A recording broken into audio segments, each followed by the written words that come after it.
दिशा चुराने के लिए है तो दे ना। Yes, sir. Okay, thank you. With the warm greetings, I, Ms. Priyanka Banerjee, Assistant Professor, School of Medical Sciences, Adamas University, extend my warmest welcome to each and everyone invited and joined today on a very auspicious moment in a spectacular morning. The world is full of diamonds and gems, and we are having some of them today to build this event. With this note, I would like to give my heartiest welcome to our respected Dean of School of Medical Sciences, Adamas University, Professor Dr. Shajul Kumar Jha, Honorable Chief Guest, Professor Rajendra B. Kagde, Advisor AICTE, New Delhi, all the respected dignitaries and session chairs, my fellow colleagues, and my dear participants. The field of drug discovery and development is constantly evolving, and new technologies and strategies are emerging that have the potential to revolutionize the whole process of pharmaceutical sciences. Some of the new horizons in drug discovery and development include artificial intelligence, which is being increasingly used to speed up the drug discovery and development process. Gene editing technology is also being used to create the new disease models for drug discovery and to validate the drug targets.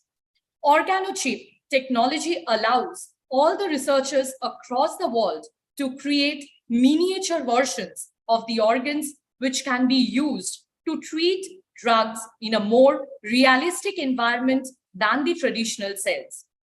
Precision medicine, which involves the tailoring treatment to individual patients based on their genetics, lifestyle, and environment.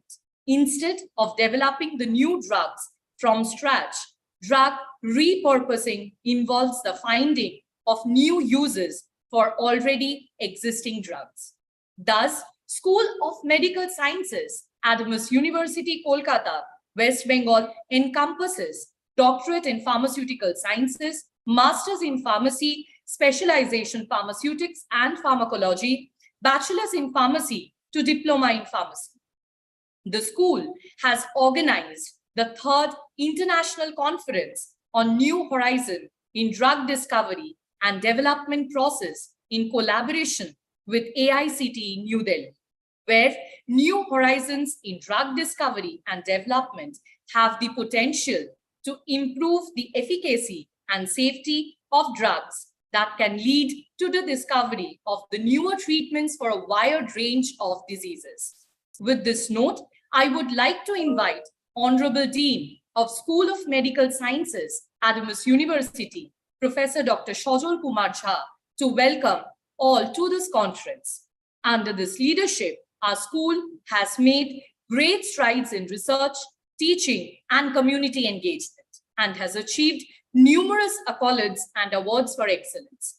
Professor Jha has also been a champion of diversity and inclusivity and has worked tirelessly to create a welcoming and supportive environment for all members of our school. Sir, I request you to please declare this conference to be open and to welcome all that we would welcome and showcase for our whole events throughout the day. Over to you, sir. Yeah, thank you, Priyanka, for such a nice introduction. And first, I would like to welcome our mentor, our senior Professor Rajendra B. Kakde, sir. And I'm a regular follower of sir, though we are a Facebook friends for so long. And thank you so much for your time because of your busy schedule, I know. And thank you so much for giving us this platform to collaborate with the ICT New Delhi. This is our third international conference, and the theme we have actually, because after COVID pandemic, we have seen there is a drug repurposing, drug discovery and development process. We are we are focusing. And so that's why we thought to keep this theme. And I would really like to thank AICT for this collaboration and We have received around 1,800 registrations across the country. When we have international participants also from 6 different countries. 830 students they have registered for this conference, and out of the 670 faculty members. So I would like to congratulate and thanks all my professional fellow colleagues from the pharmacy professions. Thank you so much for joining this conference, and thank you so much for your continuous support. Then I would like to thank our management, Adamas University, Honorable Chancellor, Professor Samit Ray sir, Honorable Vice Chancellor, Professor Dr. Naveen Das, and the whole management for their continuous support. And I would also like to thank the various speakers, international speakers, Professor Halaluddin and Professor Galal Muhammad Ismail. Good morning, sir. I think you have joined here. And I would also like to thank Utsav Nepal. I would also like to thank the different session chairs, Professor Sailesh Sharma, the Dean from Sam University, Dharmendra Ahuja sir, one of my senior mentor again from Jyoti Vidyapit, Women's University, Vijaya Madam from NSHM Knowledge Campus, Saikat Divanji from Department of Pharmaceutical Technology, Jadavpur University. So, as you know that Indian pharmaceutical industry is actually constantly striving to understand the diseases and bring the fourth step and the efficient drugs into the market or the commercially available.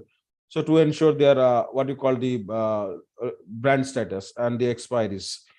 So the rising R&D cost and other things. So that is why we plan that this conference will give an outline on special emphasis on the researcher and the budding researchers, and various speakers from their rich experience, international speakers, they will contribute in the deliberations. So I will not take much time as Professor Kakade sir is having a different meeting. So thank you so much once again, Priyanka, for giving me this opportunity.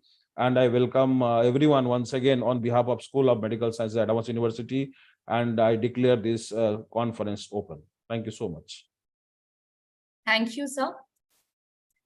I'm confident that your insights and perspectives will be always valuable to us, and we will definitely be grateful enough to listen to your wisdom and experience. Moving on now, we would now like to welcome the Honorable Chief Guest for today's event, Professor Rajendra B. Kagde, Advisor, AICTE, New Delhi. Sir, I would request you to please share your valuable thoughts for today's session. Over to you, sir.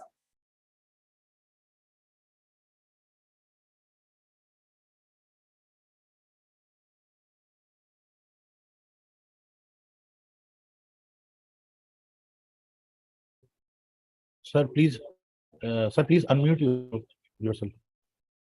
Sir, we request you to please unmute yourself.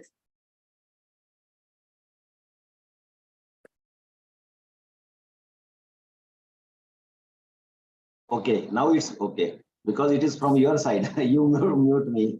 Okay, anyway, thank you very much, Priyanka, for introduction, and I'm very much thankful to you, all of you, for giving me the opportunity to speak in this need of ours. This program is a need of ours. What is you are taken?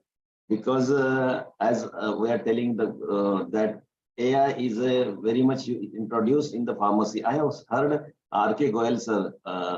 1 month back, I was with him in his college for one program.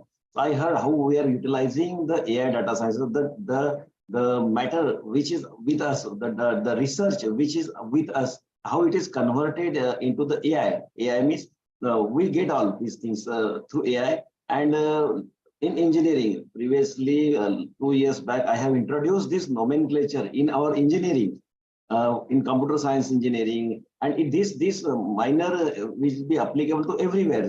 I have again, I was in Bangalore for one conference is in Karunanidhi College of Pharmacy. So that time AI ML, how it is useful in the pharmacy, it is described by the Saranjit Singh. I'm really very thankful that they are utilizing this AI data science, AI ML. This is perfectly useful now, because whatever the research done in the field of our pharmacy till date, it is easily analyzed by using this AI data science. Now we also having the chat GPT also, whatever the questions you have, you just put it in front of them, they will give the what are the answer of that in the form of the what you want. It is in the depth. It goes into the depth. In Google, we just get the information, what is there. But now ChatGPT is the much more deeper and deeper technology because of the use of this technology. So for organizing these conference, your patron, Professor Samit Reji, Chancellor of your university, patron Naveen Das, Vice Chancellor of this university, my friend and who really follows me, and chairperson, Dr. Sajal Kumar Jha, then our organizing secretary, Vishwajit Dash, convener, Deepak Sharma. So all these taking the very pen and organizing this conference for our teachers, for our students, to get the update their knowledge, what is in the world, how we are getting updated with the words. Because every time when I am sitting here as a policy maker for the whole India, so when we are making the policy, that time we are deciding that what is the need of our, what required today, how our students get compete with the international level. So we are always thinking of that. So I am really thankful for arranging this conference, this program for the students under the leadership of this Samitre Adamas University established, which is in the 2014, has been one of the most recognized university within Kolkata, offering several undergraduate, postgraduate, and doctoral degree courses in a wide range of subjects. It is only global university located at the heart of the Bengal, comprising of several departments. I congratulate you. You have started the good initiative in the Bengal. Among them, the School of Medical Sciences hold an irreplaceable position. The school was established in the year 2016. The vision of the school was to create and extend knowledge and technical know-how with the aim of producing quality health care professionals who are able to match the global standard. Currently, the program running under SOMS includes M Pharma, B Pharma, D Pharma. This time, School of Medical Sciences has organized this third international conference on the topic New Horizon in Drug Discovery and Development Process. Drug discovery and drug development are two of the integral aspects of pharmaceutical industry. The entire pharmaceutical industry is standing on the shoulders of the aforesaid aspects. Here, when we have gone through what is the aim of this conference, the international conference will bring together experts from the academia, industry, and regulatory agencies to discuss at least advancement in a drug development and discovery and explore new opportunities for innovation and collaborations with the integration of cutting-edge technology such as artificial intelligence, genomics, and precision medicines. And I have gone through your leaflet. What it indicates that there is the speakers from the different countries, and one of the speakers, he is in front of me, Dalal Ismail. He is also one of the experts from the University of Buran, Oman. So I really expect what is the at international level, we are expecting what is to be done, the collaboration, how we are going for the collaboration. When I was in the UK, I'm the visiting professor of Portsmouth University. So how we share our thoughts with them, we collaborate them, and we done the research in the field of the analytical chemistry. So this is the right time to collaborate with them also. Even though after getting the information or send the information from them, but actually we have to collaborate with these international speakers, how they are going to work there, how we are going to work here. So collaboration is always fruitful because it is nowadays it is a multidisciplinary and international question. We promote the international collaborations. Even from last 2 years when I was gone through this approval process, so we promote them. Collaboration is most important. It is an example of this in COVID. What we collaborate with the UK, and we found the Covishield. Covishield, it is a result of the internationalization. So when we collaborate to each other, it will flourish. At the time of pandemic, you all of knows that we are suffering a lot. India is suffering, our whole world suffering a lot. We don't have the PPE kits, we don't have the mask, we don't have the remdesivir, we don't have the oxygen. And in these conditions, we suffer that time. And now India is a giver. He is giving a lot of things to the world, vaccine to the world, the drugs to the world, whatever it is, whatever they want, we are supplying to the whole world. Covishield, Covaxin, we are supplying to the whole world because they believe on this. And India become the pharmacy of world because of the exports from our India. They believe why they export from the medicines or pharmaceuticals from the India, because they believe this is the real medicine which is gone from the India. So professors like Professor Halaluddin, then Professor Sharad Vashisht, then Utsav Nepal. So these are the speakers who deliberates on these topics, and I hope that the students and teachers get benefited through their deliberations.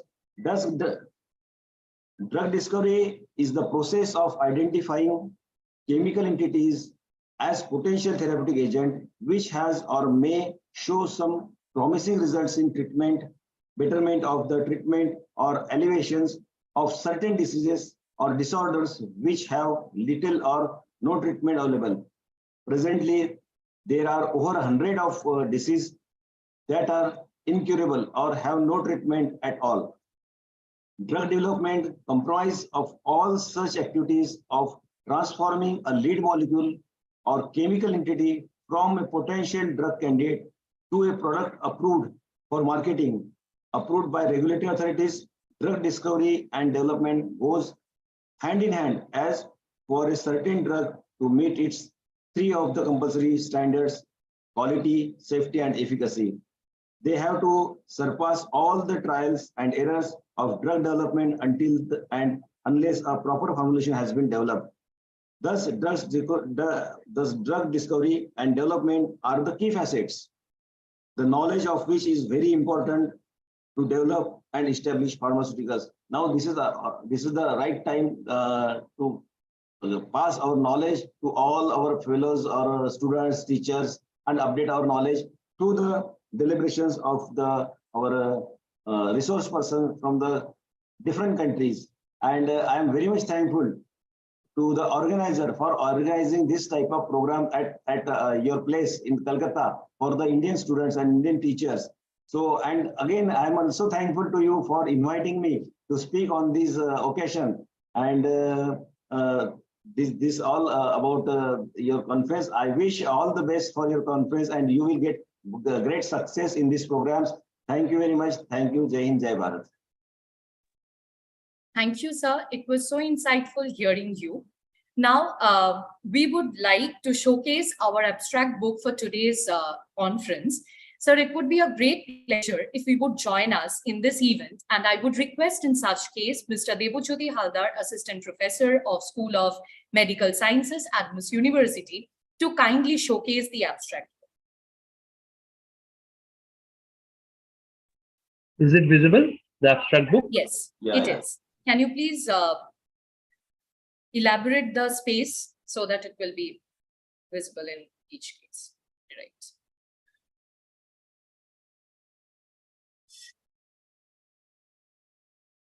Yes. So this is our third international conference on New Horizon in Drug Discovery and Development Process abstract book.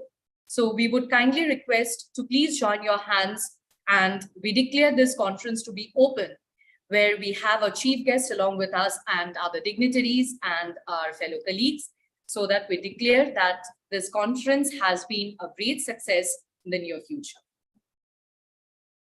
Can you please go down a bit faster, Debojyoti? We have received messages from Honorable Chancellor, Honorable Vice Chancellor, our respected Dean, our respected head of the department. There is also a message from the convener of these conference. And here we have the list where all the program schedules have been mentioned. We have our guests with us, the various sessions, and here we have received messages from different dignitaries as well. It's nice to see the abstract book complete. And we wish to make a grand success for this conference. Thank you. Thank you, Debojyoti. Thank you, sir. Very nice. Keep it up. I hope that the program goes a very good way. Yes, sir. Absolutely. Thank you. Heading forward to our main session, I would now like to call upon our Honorable Head of the Department, Professor Dr. Bishwajit Das, for delivering the vote of thanks. Sir, over to you.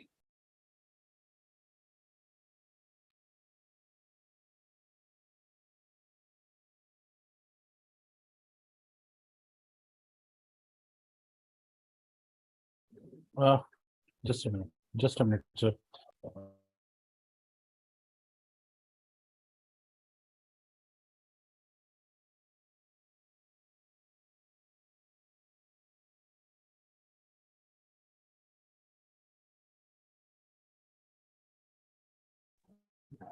Madam, please unmute, sir.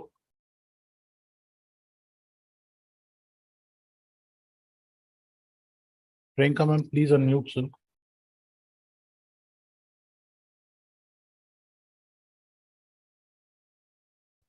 He can, sir, and he is already unmuted from my end.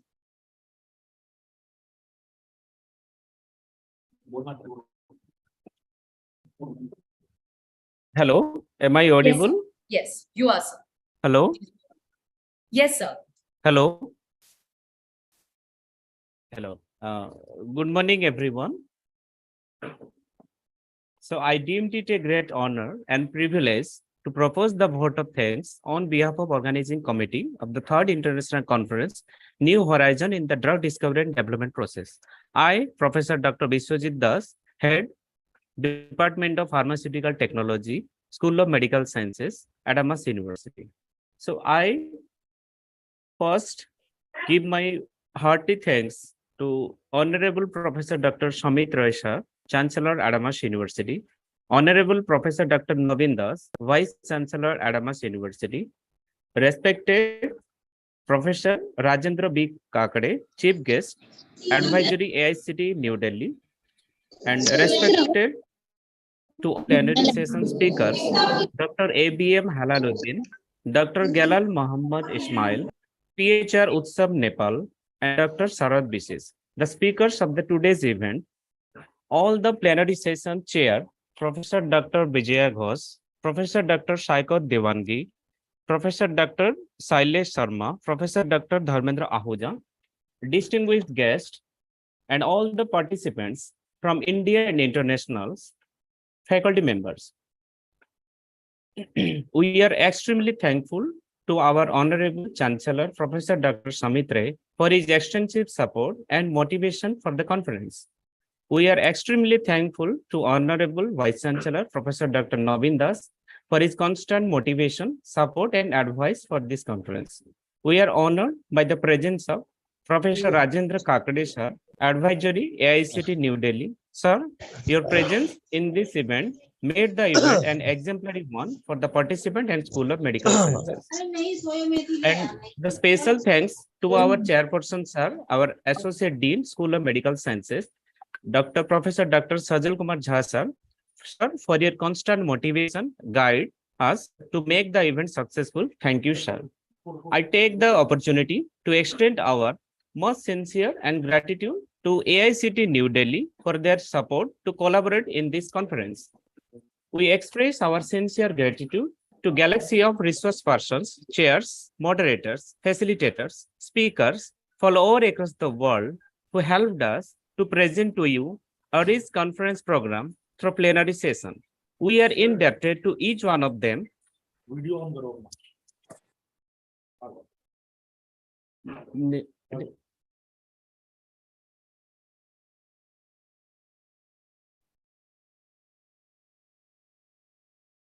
Thank you, sir.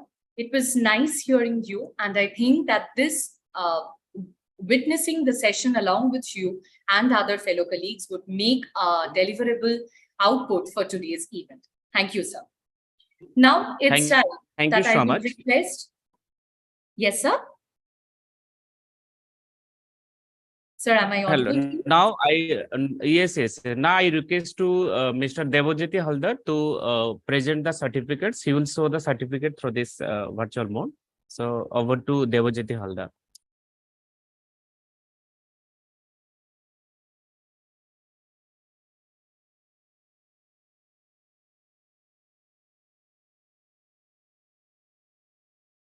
Thank you very much.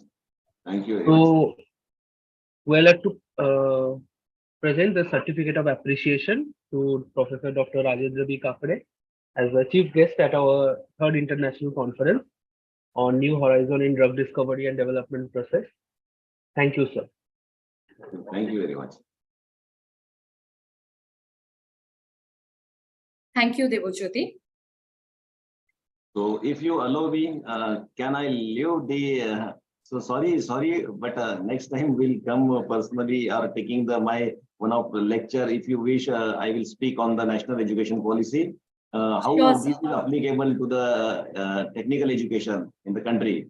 So thank you very sir, much. will be happy to welcome. Will be happy to welcome in our campus, sir, physical Right. mode. So Right. definitely we are eagerly waiting for you. And After 2 months, because it is a very hectic schedule because of the approval process. So I will 100% will visit to your campus. Thank you very much. And Please, give, please. just thank you very much, Sajalji. Thank you.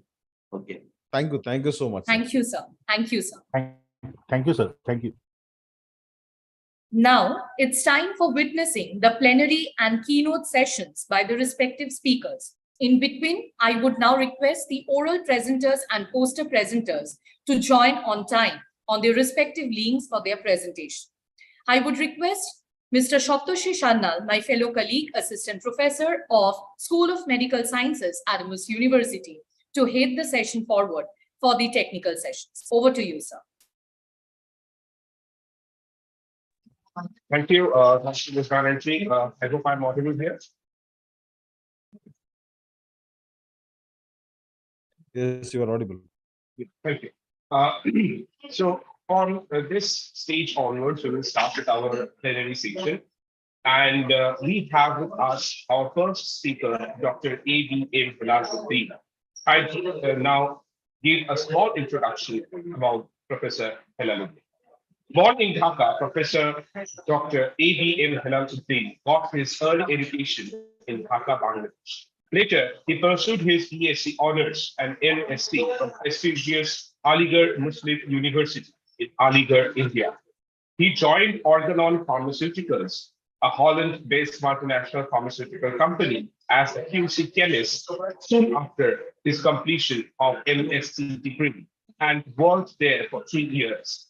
Later, he joined the renowned University Sains Malaysia, Penang, to pursue his PhD degree with fellowship.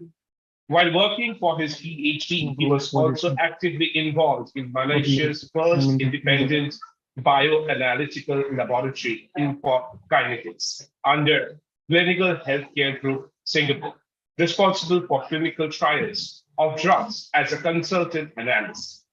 After completing his PhD, he joined the Faculty of Pharmacy, IIUM, as an academic staff.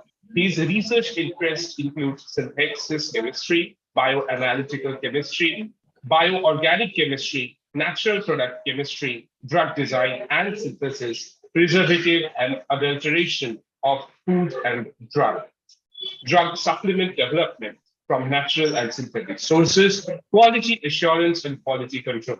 Dr. Hilal is holding the position of HOD of quality control in first ever EICS GMP and Sharia compliant pharmaceutical and herbal manufacturing plant in a public university set up since 2019 till date. As a believer and educator, he strives to work his holistic approach in his academic and research field towards human capital development with content of soul. I now welcome him. I will now request Professor Hilaluddin to start your plenary lecture. Thank you, sir. Over to you.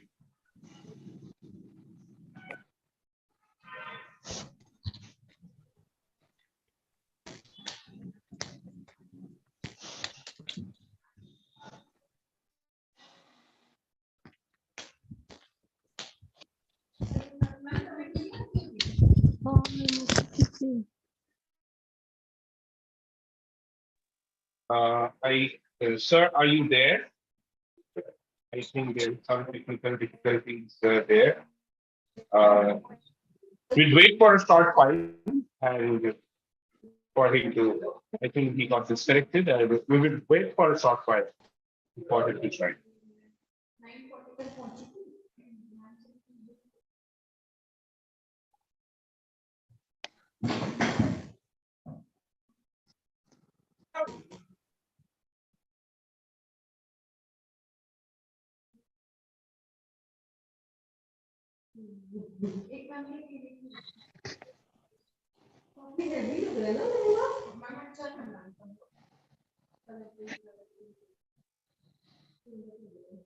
I think Professor Helaluddin is disconnected due to some network issue. We will give it a couple of minutes so that he can join the session. Thank you.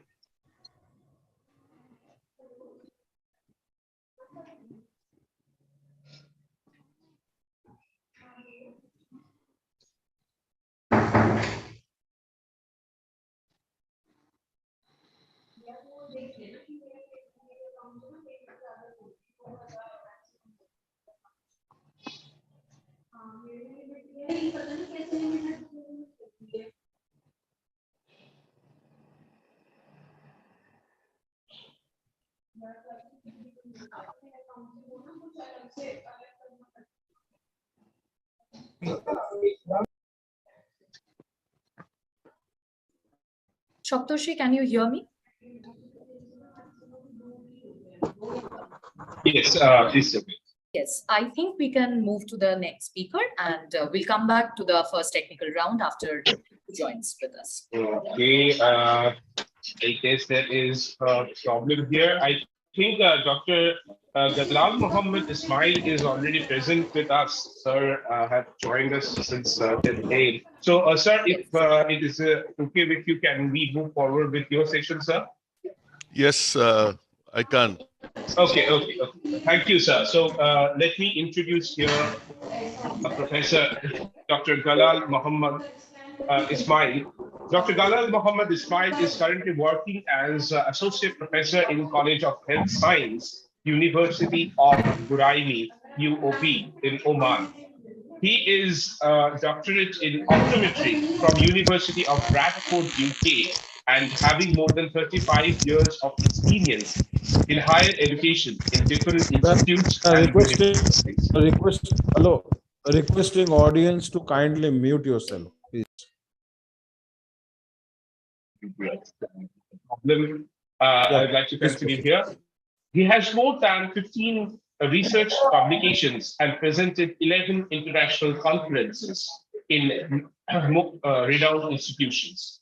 He is currently associated with membership of professional bodies, learned societies like member of the International Association of Contact Lens Educators, Canada, member of World Optometry Council, USA, member of the Institute of Teaching and Learning, London, UK, Fellowship of the Higher Education Academy, York, UK.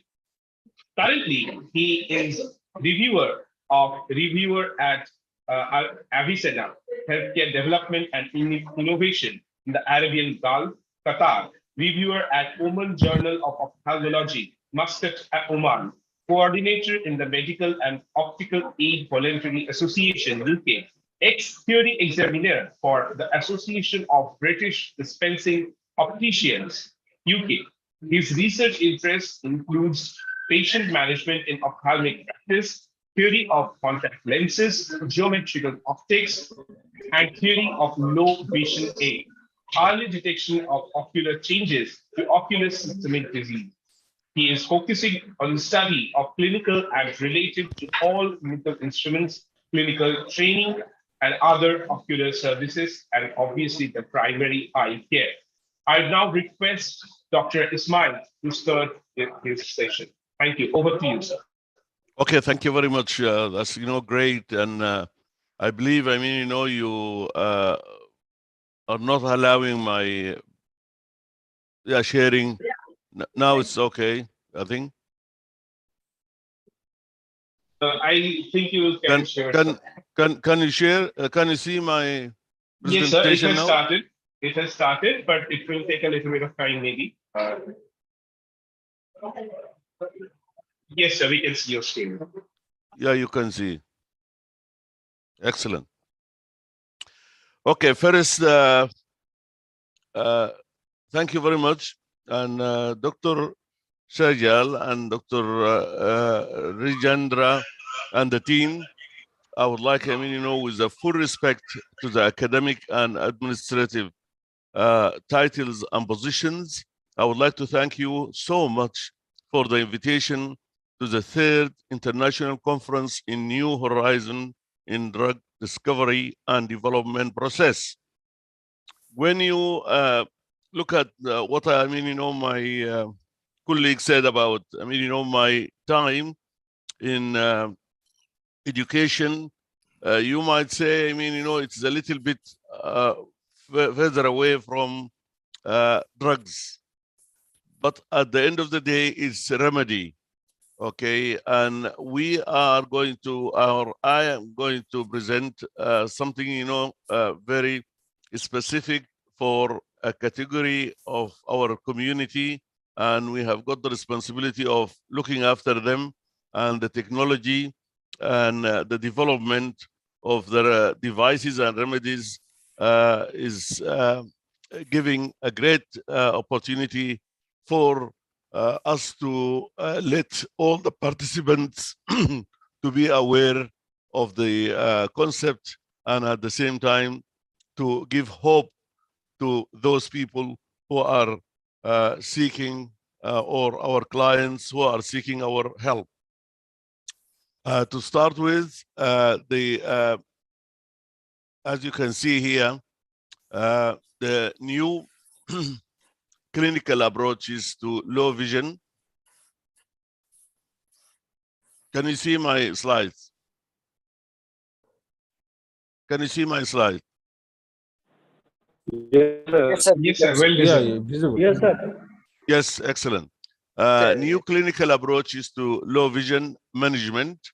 Okay, and I will do a little bit of introduction. Common causes of low vision assessment. Examples: visual needs to low vision patients, conventional and new gadgets to use in management, and that's where we need to a little bit stop and see. Definition: a person with low vision is one who has impairment of visual function even after treatment and or standard refractive correction, has a visual acuity of less than 618 or light perception or a visual field of less than 10 degrees from the point of fixation, but who uses or is potential able to use vision for planning and or executing of a task. And this is very important, to be honest, in life. International classification, we have got impairment, any loss or abnormality of psychophysical or physical or anatomical structure or function. That's visual acuity, color vision, visual field, and contrast sensitivity. Disability, any restriction or inability resulting from an impairment. And the last one will take us to the handicap, where the person will not be able to do any advantage of a given individual resulting from impairment or disability, thus stopping people from doing the normal tasks. Facts, causes, and low vision, as per World Health Organization, nearly 45 million are blind and 135 million are visually disabled and in need of social, vocational, and economic or rehabilitative support services. More than 90% of all blind and visually disabled people live in the developing world. And this is putting a lot of pressure on us so as to look after, those people.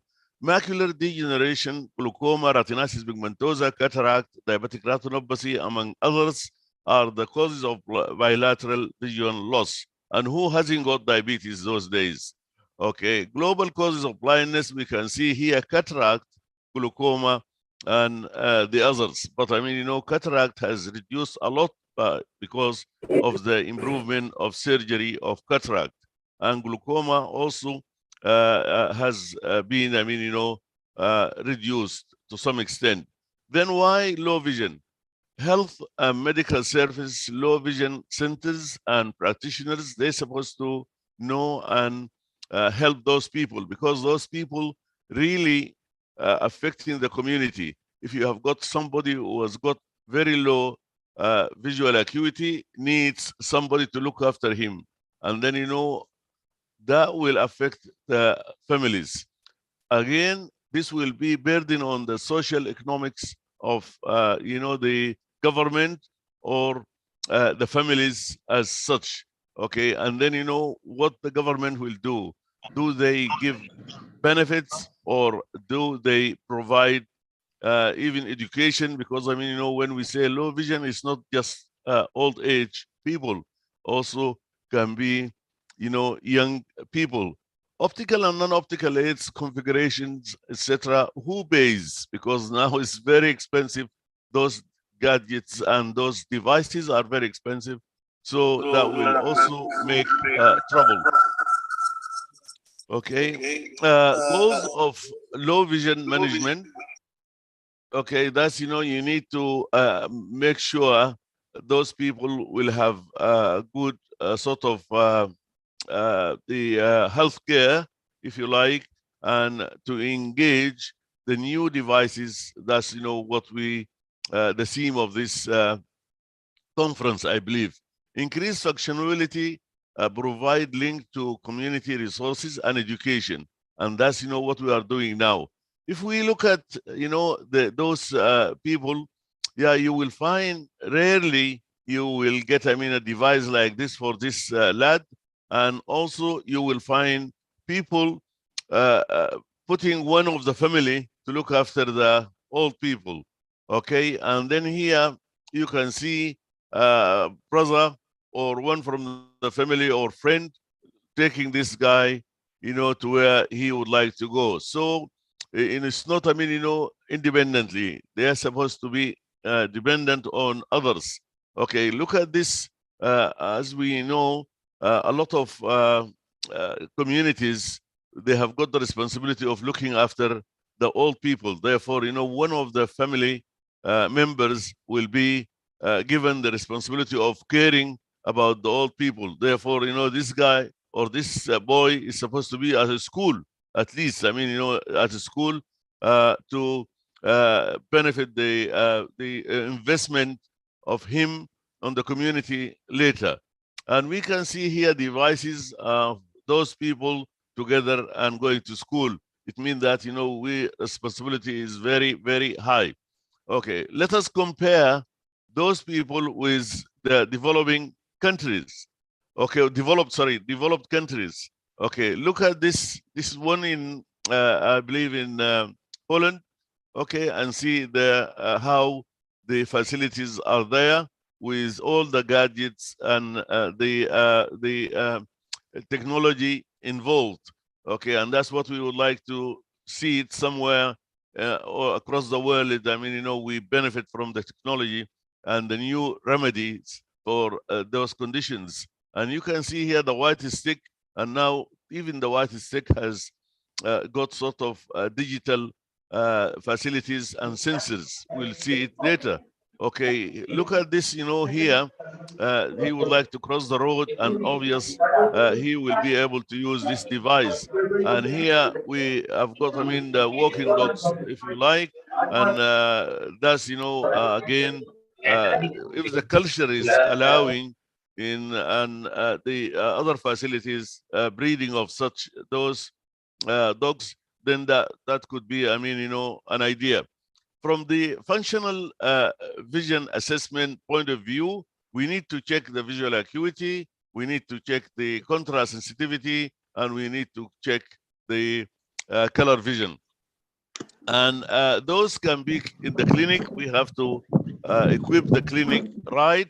And I believe most of you here as decision makers.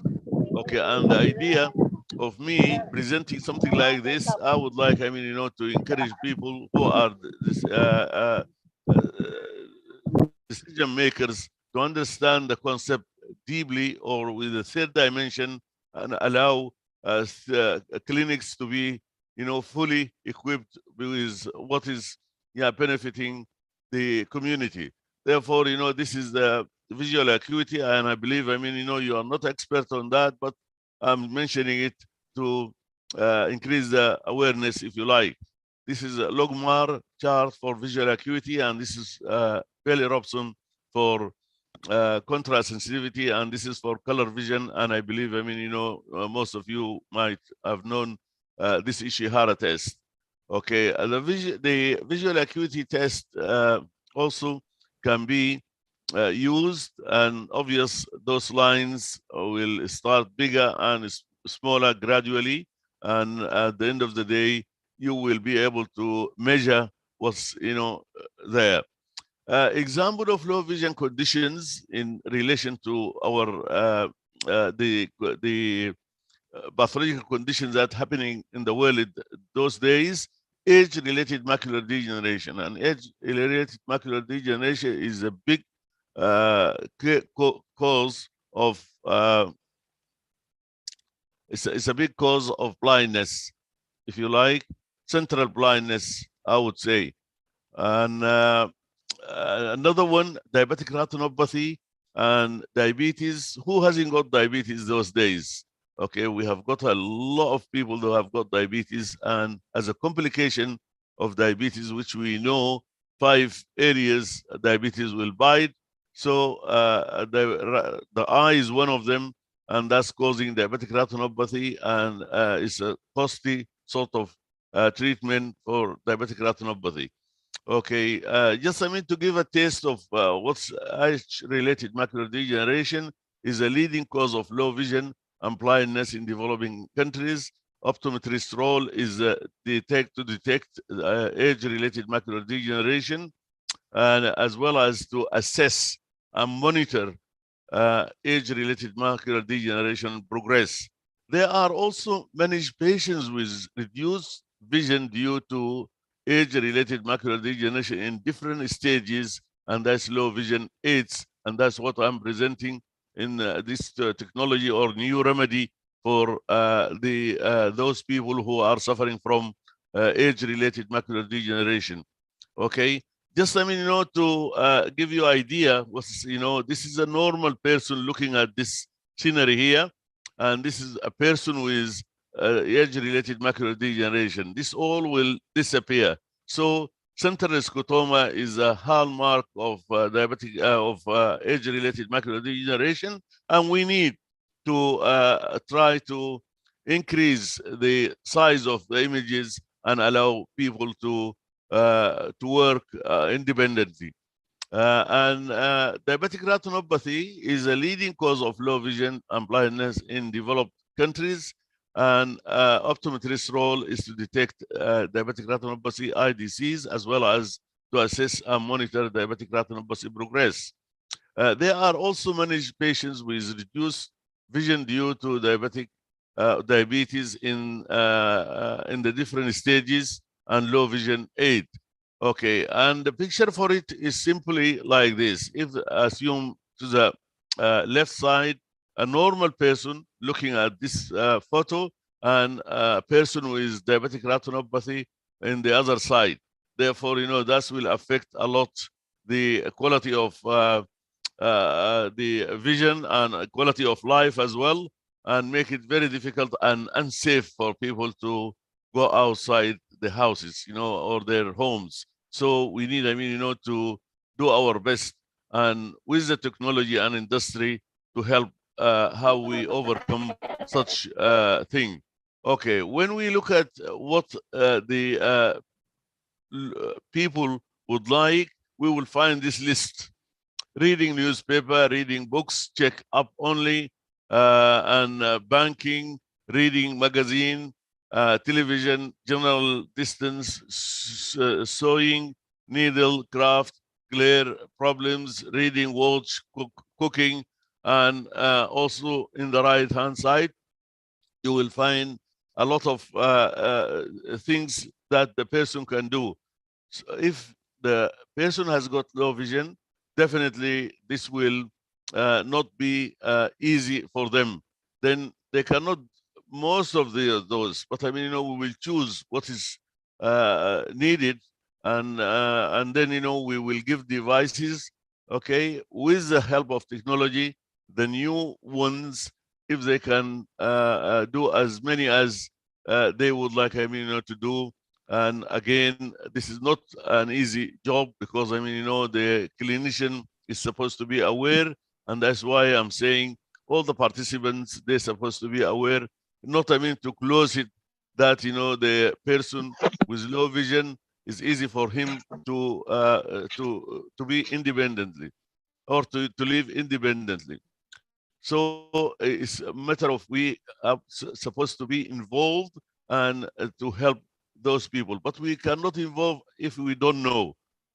Okay, so we need, I mean, to look at those and try to help those people. Okay, then where the service will be? The service will be in the low vision centers, online training, support groups, handheld magnifiers, light magnifiers, high plus reading lenses, telescope attachment to glasses, okay, and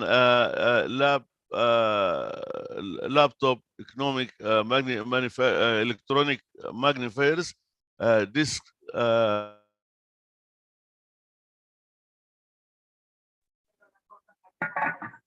desktop computer, solar shields and filters, adaptive equipment, implantable miniature oscilloscopes, retinal prosthesis system. Those are, some of them might be just, I mean, conventional, and people, they know these things. But I mean, when we come to this one here, you will find that this technology has come into business in this, and therefore is new devices that's now available for people to use, so as to overcome the problems. Okay, we have got, I mean, this one here, and because I mean, I'm not advertising for the companies, I'm just, I mean, showing the gadgets that's available in the market now for those people, and how they can see. You can see here also nearly talking to his granny, or maybe, I mean, daughter, if possible, and also using this gadget, which is very, very good. And then here we know the cosmosis reasons, people, they do need something like this, and those are Braille alphabet, also for the learning purposes. We will see, I mean, people are using it. Okay, watch, and we can see now even digital watch can be like telephone itself. So with touch, then they can improve their vision. Okay, and then we have got here, sorry, this one here, the white is sorry, yeah, here is a gadget for writing checks and writing cards. Okay, and so people who are sharing the same problem, they might, I mean, help each other more than anybody else. Here we have got the white stick has been really useful, and this is water sensor and bezel and vibrator and distance sensor, with just, I mean, giving you whatever the situation on the road, and then tell you where to go, or the direction, or guide you to some extent. Okay, we have got this puzzle here also helping people, because it's very boring life to be alone and to be isolated, yeah, with the problem with the vision. So you will do your best, and we will do our best to help you to overcome this problem. Okay, here is a gadget where we'll tell you the level of liquid inside the cup of the cup, whether it's tea, coffee, or whatever, yeah, possible. just running quickly on this without, stopping a lot or giving even more Amol Jyoti Roy. discussion. I'm from second year, Girijananda Chaudhary Institute of Okay, and this also now is a camera which will help a lot. Okay, and then again we have got those gadgets here, and they are helping a lot and involving. The problem with those, yeah, the problem with those, yeah, the price. The price is high, and the clinics is supposed to be equipped with those gadgets. Okay, uh, how can we cover we cover all those and help? Those people. This will not happen with only one person. Okay, this is a collective sort of arrangements. Okay, and the referral is something very important. That's like occupational therapy, welfare, people, orthoptics, audiology, orientation and mobility, and technology service. This definitely all those people, they're supposed to be involved so as to help those type of patients and type of or category in the community. Because at the end of the day, all the new drugs, the new machines, they are helping people from being, disabled or affected or ill to be unill or to be healthy, so as to join the community and be supportive to each other, and at the same time to be good member of the community, and at least for themselves if they are not helping the others. Okay, this will take me to the last slide, which is summary to take home. Give time to the low vision patient, clients, users, history, because you don't need to start from scratch. You need to build on from the history of the patient, and then equip your clinic visual field acuity, contrast sensitivity, visual field, and color vision equipment, which is, I would say, cheap to buy. And as I said, decision makers, they suppose, to have third dimension in all the decisions they are taking, especially when it comes to money. And we know money is not, easy in all the countries, even the developed countries. It's not an easy and available all the time. But with understanding, we can share whatever we have got. Communication skill with patients and colleges, like now we are sharing this and ringing a bell, with these conditions, so people will might understand and improve their awareness about, the conditions and the new gadgets and the new devices. Participate in research if you can, and this is also will help a lot in strategic planning for the health care of people, and enhance your knowledge via hands-on training and new gadgets, I would say. This is, this my references and obvious more. I haven't, looked at any part to be away from any sort of advertising for the companies. And that's me done. Thank you very much again. And I hope, I've been useful, and we'll see you sometime in the future. Thank you, Dr. Ismail. Can we go for a small Excuse me, sir. question and answer session? Excuse me, sir. Yes. Yes. I myself from Vivartan Odigar from optometry. Sir, I have a question regarding that. Can I ask? Yes, by all means, if that's allowed with the panel. Yes, of course. This is open for a question and answer session, sir. That is what I was going to comment. Yes, sir. Please go ahead with your question. Yep. Okay, sir. I am asking that, sir, what are the future for low vision treatment, or how it can be prevented in future generation? Okay. The low vision has got, two dimensions. Okay, that's with the ophthalmologist and what they are doing for the retina. and the eye, okay, and they are improving like, take example, diabetic retinopathy. Now they are injecting some, medication which will slow, okay, the progress of diabetic retinopathy. And I think, you are aware of that as optometrist. Yes, Okay, sir. Yes, sir. I'm aware. this is one side. Okay, the other side, when we cannot guarantee all the patients will be cured with those injection. Okay, either for economical reasons or financial reasons, or maybe to remote areas where there is no facilities like this. Okay, but at the end of the day, the retina will be affected. So this is our role as optometrists. Okay, we can help those people if we can.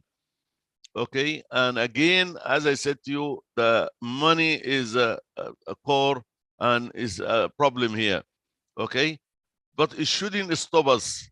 Okay, as optometrists, we need to devote time for those patients, because as optometrists, for a fact, if I have got low vision client, I will stay with him like 1 hour to maybe 2 hours, trying all the gadgets and see, what he would like to Okay, sir. benefit Thirdly, and how go can draw benefit. the general structure of amino acid.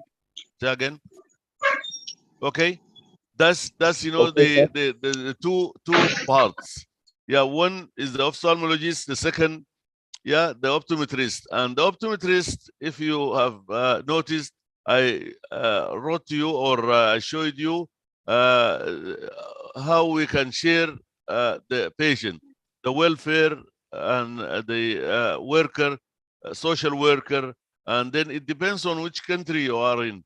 Okay, and what is the system, and how the patient will come to you as optometrist. Is he being referred by the hospital, or is he going to be on the loose and then come to your help as just would like to improve his vision?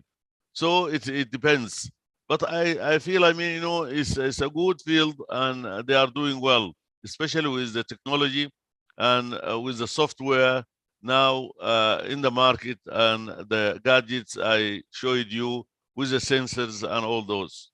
Thank you. Thank you, sir. No problem. You are welcome. Any other question? No problem. Any question from anyone? Sir, one more question that I'm having, sir. So, what are the Yep. facts or global causes of blindness in future generation? Well, for a fact, age-related macular degeneration, you cannot, because wear and tear, tear and wear and tear. You are using your macular, and then maybe the cones will be affected, and so you will get that. Diabetes, I said before, who hasn't got diabetes now? Okay, everybody has got diabetes, so we cannot, guarantee we are going to, all the people will, be controlling the glycemia on the body. So at the end of the day, we will take the cases as they are appearing in the community and in the area. So we just, detect and give a remedy, and then monitor. Okay, this is the steps that we need to think about. Thank you. Anything else from anyone? It's digital era, is having phones, gadgets like laptops. Say again. They I order couldn't hear you. to It's a little bit disturbed. Can you say it again? Can you hear me now? Yes, I can hear Yes, you you are now. loud and clear. Yeah, I'm saying in this digital era where everyone is having mobile phone gadgets, laptops, and computers everywhere hanging on, the toddlers of 1 age or 2 year they are continuously watching them, and is it causing vision problem in future, or we can? Okay, you know, Yeah. you know the the phones and all the screens, you know, the smaller screens, okay, they have improved a lot, even from the radiation point of view. Yeah, they are not, I mean, you know, that harmful for the people. Okay, the only thing that, you know, what Okay. age and what refractive error you have got, and then, you know, that might, yeah, be a problem. Yeah, you need your vision to be corrected up to the optimum. Okay, this is one. Two, obvious, it will make burden on the eyes, and when we say eyes, we say the brain. Yeah, because I mean, where is the message will go? Oh, Yeah, it will be on the retina. From the yeah. retina, it will go to the brain. So Yeah. anybody who is working for a long time in a very is sort of yeah, will be affected. So intervals, okay, and rest stations are very important. Important. Okay. Very, Okay. very important. Yeah, and Yeah. also need to go to the optometrist to allow them to tell you the or to help you with the optimum correction that and you need to wear when you are wearing when you are using your phones and laptops and desktops and whatever. Okay. Okay. Thank you so much. No problem. Hi, sir. My question is, what is the future of artificial eye? Artificial Artificial eye. Eye. EYE. artif artificial eye shell. Yes. Yes, sir. Yes, sir. The shells, yeah, the shells, you know, when inoculation happening, okay, you need, I mean, you know, to do an eye, yeah, just for cosmosis, for cosmetic reasons, but functional, I doubt it, you know, in the very near future. Okay, sir. Thank you.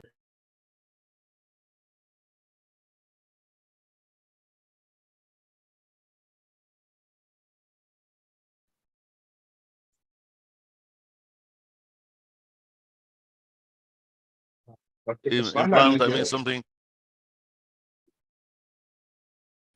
digital to replace an eye. I haven't heard about that. Those conferences to present.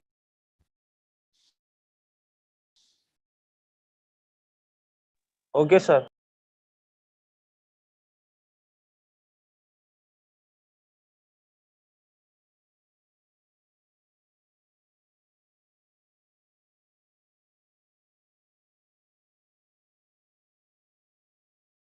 Yeah, Professor Galal, I request you to end this slide. So, I think there is some kind of network issue from the side. No question. Uh, any other thank you question? so much. Yeah. Okay. Sir, with your permission, I would like to end this session. Thank you, Dr. Ismail. Before ending this, I would request my colleague, Mr. I think Haldar, to. Saptarshi, we have a question in the chat box. There is What a are your question. reviews on the artificial lens? Okay. Reviews on. Sir, are you here? Yes, I am with you. Yes, sir. So there is this question that we have got that what are your reviews on artificial lens? Sir, if you can enlighten You mean implant a lens instead of the crystalline lens? Please, if I can ask, I mean, you know, the person who is asking the question, if I understood the question right, he means the artificial lens. That's, you know, the implant lens instead of implants. crystalline lens. I think There is it means implant. yes. If that is the case, then there is a lot of improvement in those lenses. Okay, because They are blue light. They are not allowing blue light to go in, and they are now progressive lenses. Okay, as well as it depends on which they are clipping. Are they behind the iris, in front of the iris? And then, obvious, the operation has been, now a routine. It's not a problem. Before, cataract can have a lot of complications, but now it's not a complication at all, or free of complications to some extent, or to the far extent, if you like. And the operation will take between 7 minutes to 14 minutes. Okay, and the results are very, very good. And also, the waiting list is not like before. Before can give you 1 year, but now, within weeks you can get, this implanted lens, and perfect 100%. And the future will be like progressive lenses, which you don't need reading glasses. Straight away, the inside lens, it will do the job. It will allow you to read distant, to see distance and near. If I answered you right.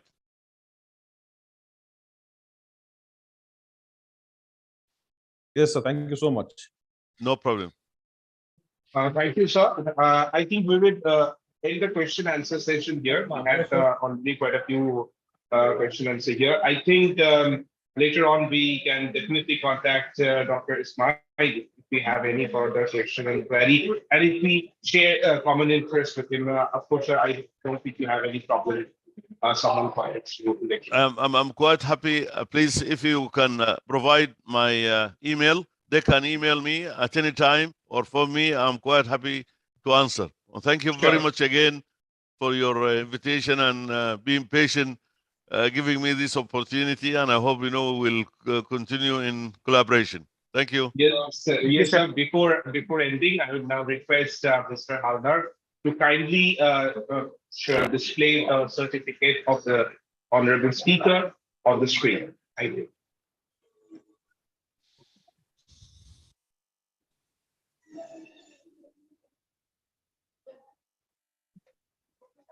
Again, sir, this. Thank you. Thank you, Mr. Dalal. Would like to present the certificate of appreciation to you as a guest speaker in the conference of Third International Conference on New Horizon in Drug Discovery and Development Process. Thank you. Thank you very much. Thank you again. Thank you, Mr. Haldar, and thank you, Dr. Ismail, for your enlightening speech. So, with the permission of the panel, I now request for us to move to the next session. The next session, I think, something that we have missed that we were supposed to start with, but due to some technical faults, we could not. We would request Dr. Hilal Uddin. Sir, are you here? Yeah, I'm here. Okay, sir, we already have had your introduction here. So without further ado, I would now request you to kindly start your session here, sir. Thank you. Okay, thank you very much, and many apologies for the actually time difference situation, and I was having another meeting and I have to attend another meeting. So anyway, thank you very much for to the organizing committee and the convener, everybody, to give me the chance to opportunity to share some of my experience in the field of pharmaceuticals. So without further ado, I will try to. Can you see my screen? Sir, it is well visible. Is it okay? Yes, sir, we can see it. Thank you, sir. Okay. So once again, good afternoon to everybody, all the participants, and I'm very excited to see that more than 500, almost 500 participants joining this session. So I feel myself very happy and very honored to be a part of this conference, to be the speaker on this conference. So I'm from Malaysia, International Islamic University, Faculty of Pharmacy. So my main endeavor will be on drug development and drug quality control. So I am trying to share a very critical point of drug development stages, that is a bioanalytical technique, a quality check for pharmaceutical dosage forms. So that will be my talk, and then I will share some of my experience and then what we are going through here in International Islamic University Malaysia Faculty of Pharmacy. So as we all know, the bioavailability is one of the major challenge of the drug development, and those are working with the drug design and formulation. They are working continuously and meticulously to make the viability for the drug to be reached to the action site without any harm and without any effect to the human as well as the environment. Right? So that is the bioavailability. So this is one of the major challenge of the drug development stages. That's why we are working with all the carrier and the formulation, all these things. And new things are coming in for these steps of drug development stages. So actually, when we talk about bioequivalence, that is one of the major indicator for this bioavailability. Okay, so that will actually show that what is the extent and the rate of absorption will be measured through this bioequivalence. So this is one of the major indicator to check whether the bioavailability is sufficient or it is as expected or as intended. Okay, so here we will the drug will be tried or tested with a known drug as well. So that's already been established. And so then I have to check that the reference has been already at par with the test samples or not.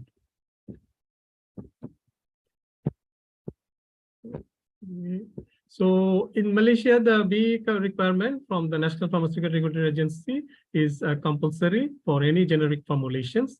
Okay, so to ensure the quality, safety, and efficacy, because these are the three basic major endeavor of the drug development stages that has to be addressed properly. Otherwise, it will not get the it will not be allowed to used as a therapeutic agent, and it has been regulated by the world regulatory agencies like WHA, FDA, all these agencies. Okay, so NPRA actually in Malaysia, actually at the beginning of the era of the generic drugs in 90s, so there was a lot of complaint on the efficacy of the generic drugs, and the patient complained that uncomfortable and discomfort with the generic formulation compared to the patented. And so that after a long, lengthy observation and study, the Drug Control Authority of Malaysia has implemented the BE since 1999 to 2000, and gradually at this stage in the 2022, I think most of the oral dosage form has been come under the bioequivalence requirement. Okay. So there's generic medicines. Actually, there are a few definitions applied has been from the US FDA, EMA, WHO. More or less, they are the same. They should be as similar in terms of action and therapeutic activity with the patented one.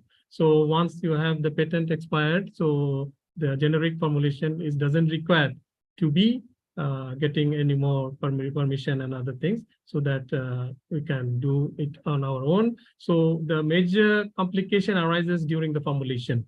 So at the time of era of the in vitro quality control and the approval of the drug, the comparative in vitro, that means comparative dissolution profile, was one of the major indicator to assess the bioavailability. That bioavailability is similar to that of the patented drug.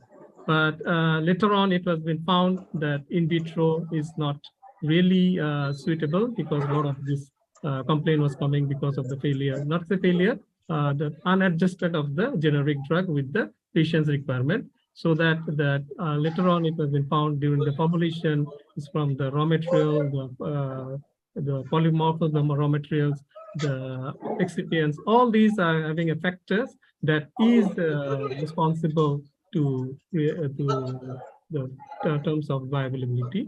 So that bioequivalence, the in vivo, that bioequivalence, that means in the healthy volunteers, become compulsory. So the comparator drugs, actually, that has to be compared with the generic drugs to be. So this is what we have to do, that we have to get to do the bioequivalence study, we have to get the originator drugs. That means has to be used as a reference sample. Okay, so generic medication, when you are preparing the design, when we design, the API is already approved. There is no issues on that. The toxicology, all these preclinical studies have been done. Product information are also available, and route of administration, strength, everything is already approved. That means it is already available. So that was be, then we have to do the product with which should be interchangeable. Okay, interchangeable in a way that it can be alternative to the it can be interchangeable with the patented drug. That means the patient was on patented drug, then if we change it with a generic, then there should not be any sort of clinical findings will be there. All the patient will feel comfortable and he will not feel different on the use of the generic drugs. So after the expiry of the patent drug, that no need of approval is required to go for the generic drugs. So this is the WHO and all the World Health Organization, they have approved this one due to the, to make the therapy should be reachable to everyone.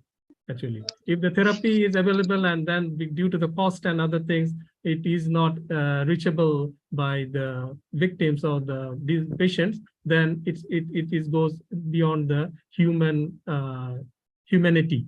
So to maintain the humanity, actually generics has been, generic formulation has been approved. But the thing is that we have to also consider about the quality, efficacy, and safety of the generic as well, so that it has been controlled.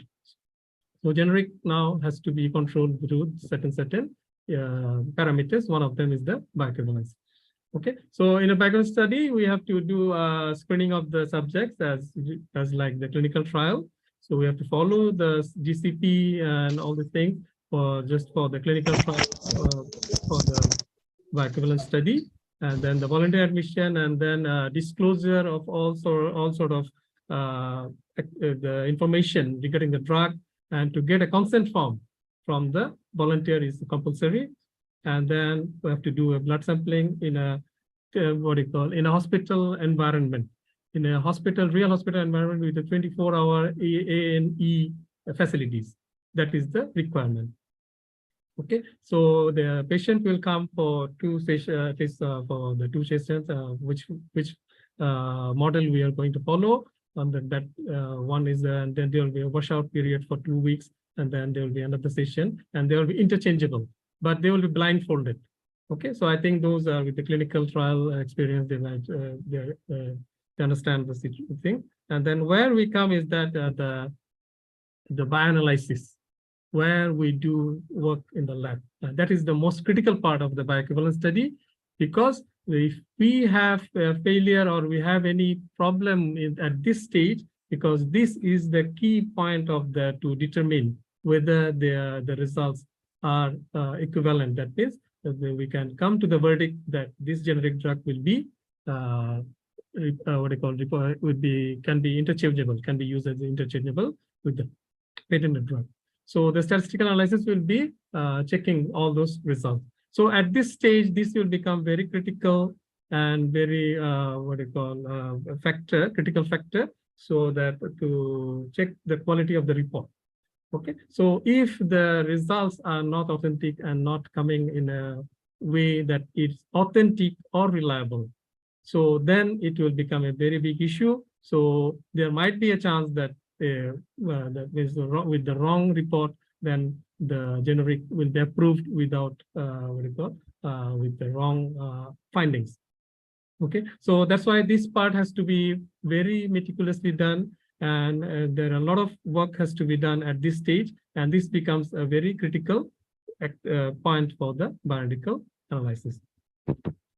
Okay, so as I said, that element of the study, we have the GCP has to be followed for the patient-related clinical trial, the sample collection, all these things, and GLP has to be followed for the laboratory stages. And of course, we have to use the manufactured drugs at the GMP facilities.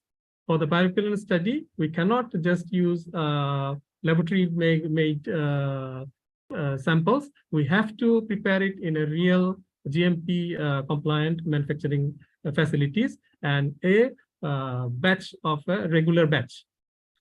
Of course, a trial regular batch size to use that for the bioequivalence study. So that's the requirement. So GCP, GLP, and GMP, 3 of these things has to be implemented for this bioequivalence study. Okay. In Malaysia, actually, DCA rejected the registration application if the B criteria are not met, and the registered product may be cancelled or suspended. So since 2008, I think 229 products cancelled. Okay, could not fill the B requirements. Okay, and 150 application rejected due to the failure of the providing satisfactory B result. So that is the statistics for in Malaysia. So in drug development stages, actually, for the generic and patented drugs, we can see the clear differences that when you have the patented drug, they have to start from the basic research and find out the new entity, the new molecule, synthesize, and then with the discovery, just like we had the COVID, just a very good example that when the COVID came at that time, we didn't have anything to treat, or we don't have any vaccine ready to treat COVID. So at that time, the scientists were using the database and getting into the research, and then within a very short time, actually, we come out with the scientist has come out with a very good solution that is giving us a little bit of relief for the time being. But the doctors were helpless; they were just counting the patient number and just so actually the scientist has come out with the things. So it takes years. It takes years. Now the time become a little bit shorter, but still the expenditure and the time for these stages for the patented drug is very high. That's why the patented formulation is always very expensive. But for the generics, we don't have to go for all these stages because these all have been done, and then we have to just concentrate on the GMP, the good manufacturing practice side, so that we can directly go for formulation, and clinical trial has to be done with the healthy volunteers. Okay, so bioanalysis actually is what we call is a part where we are doing the plasma or serum level concentration. So especially for bioequivalence, we either plasma or serum level. But for other, also we consider as a bioanalysis if you have to consider that toxicological or that forensic and all these things, we can have this bioanalysis also we can apply in different issues, but mostly the concentration for our case will be on the bioanalysis generic formulation. But we can this method developed when actually can be applied for all other biological samples as well. So here actually in bioequivalence, we have to consider the Tmax and Cmax. So the washout period, that is very important, that how fast the concentration is reaching to the maxima, and then what is the washout period to show the elimination. So here we have checked the classification of drugs of the choice, which has been most in the top in the list in Malaysia. So most of them are drugs used by diabetics and calcium channel blocker, that means hypertension. So these are the two major disease, I think, in all the developing everywhere now, actually. So, and as the Prof. Galal was saying just now, that the diabetics who don't have diabetes, yeah, this is a true scenario that all of us, I think, are prone to diabetes or approaching diabetes or already in the diabetics, but we are not aware yet. Okay, and then hypertension is due to a lot of factors. I think we are not. So in Malaysia also the scenario is the same. So these are the two highly prescribed classes of drugs in the hospitals. Okay, and that's why we have choose these three major main prescribed drugs: amlodipine, gliclazide, and pridipil. So two of them are calcium channel blockers for hypertension, and gliclazide is the for the sulfonylurea group actually for the diabetic patient to increase the insulin level from the pancreas. Okay, so these are the strengths we have used for our plant.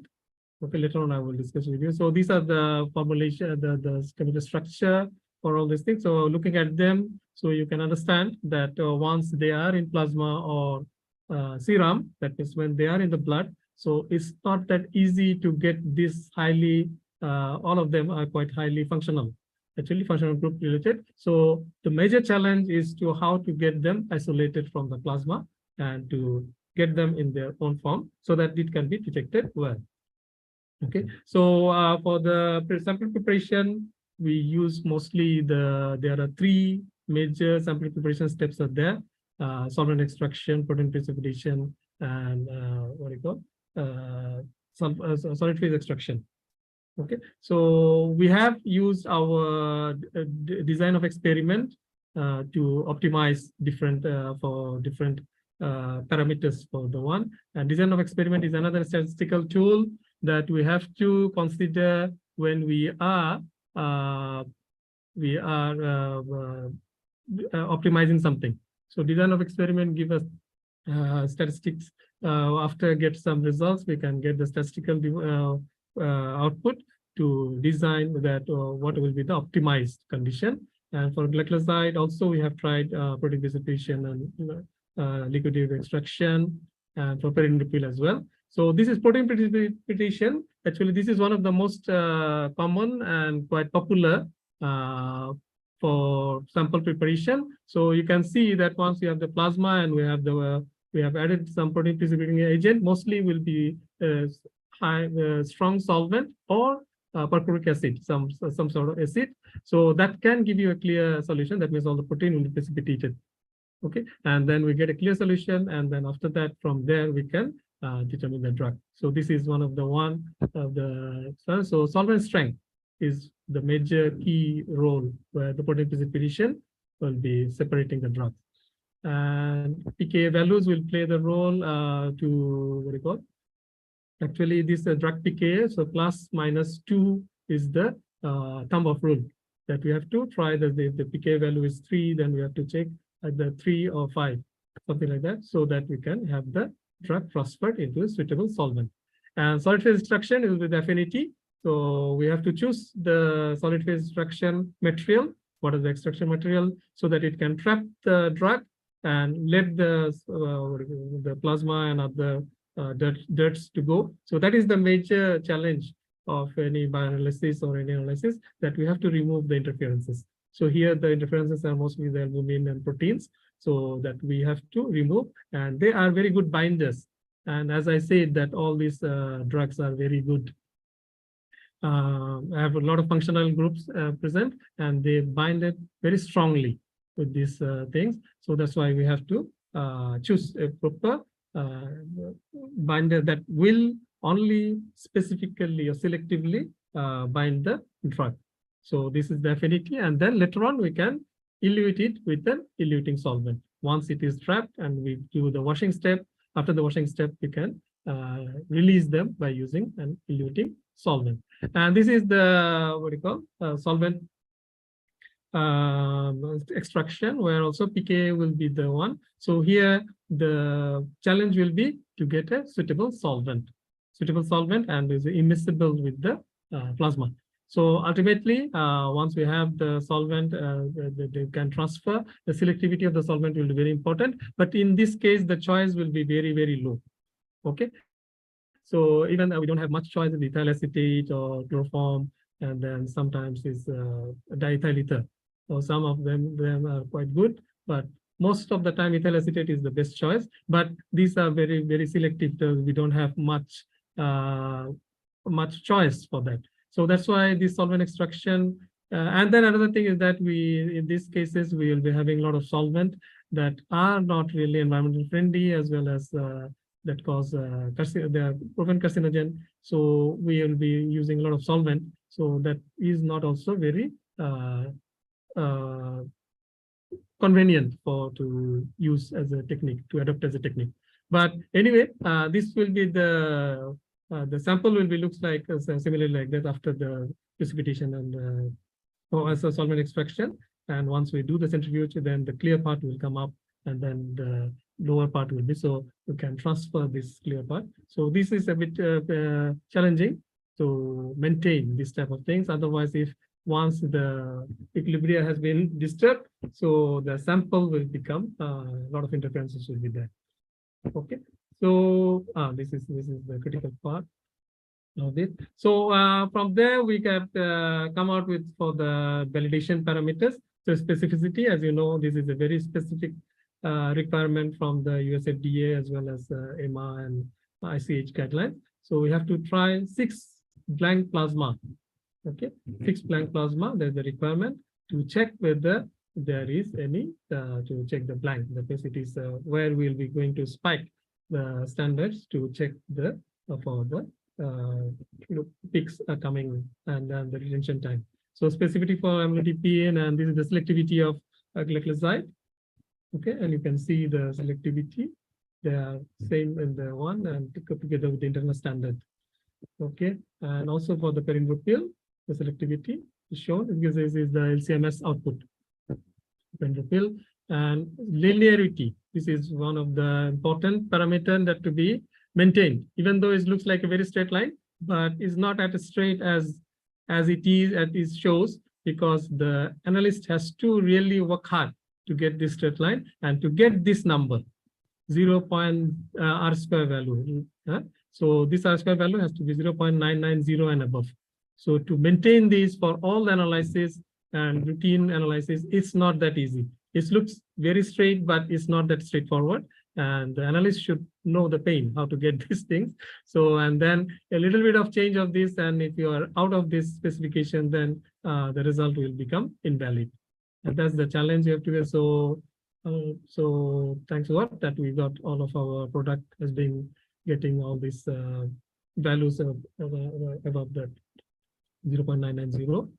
Okay, and these are some intraday precision and accuracy results for the products. Okay, and we can see the CV, the percentage CV is should be for LLOQ should be less than 15. LLOQ, that means lower limit of quantification has to be less than 15. And LQC also less than 15. Sorry, less than 20. LLOQ is less than 20%, and others will be less than 50%. So all of them are quite within the range, except for LLOQ, because LLOQ, you know, that is very low concentration.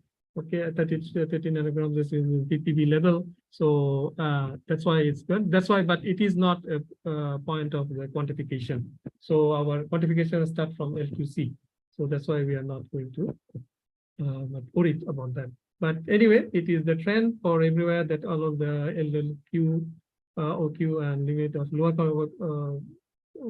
quantification will be lower limit of quantification will be the CV will be a bit high. That's why the requirement by FDA and the guidelines are 20%. Okay, and for others are 15%. So these are the perindopril and glycoside intraday precision. That means within day and between day precision accuracy, which are very important. Okay. So that's what we can see, that all the CV results are quite within the range. Okay. So actually, in our Fulia Pharmacy, we have done a quite interesting thing, is that we own, we have own pharmaceutical industry inside under the faculty.